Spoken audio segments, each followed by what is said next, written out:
We do not know what happens on the football field with COVID.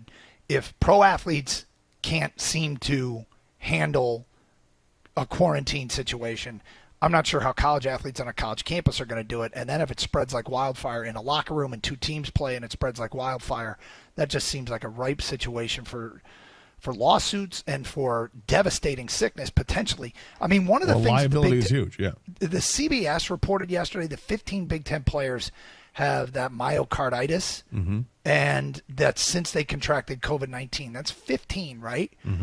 And they've been doing their best to keep this in check before they've even really hit the field of play and before the students come back.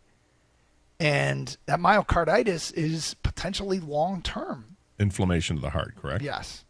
Well, anyway, just real quick, though, guys, and listen, this isn't just a student health thing, which we're focusing on, of course, because they're the ones, most affected by this decision. This is a public health thing, okay? World health thing. Yeah. So these kids might get sick, but they're going to spread it not only to other kids on campus, but when they go home, Doug, to you and back to their communities at break or vacation or those that commute back and forth from school. This isn't just about the kids on campus. It's about all of us. So CTE isn't contagious. This is. No, but if we relate it to just football and we keep it to just football, but we're trying to. That the football players they're not going anywhere. They're staying with the football team. But his point about spreading it to other kids that might be on campus, if they're hanging out with those other kids, I mean, that can happen with anybody.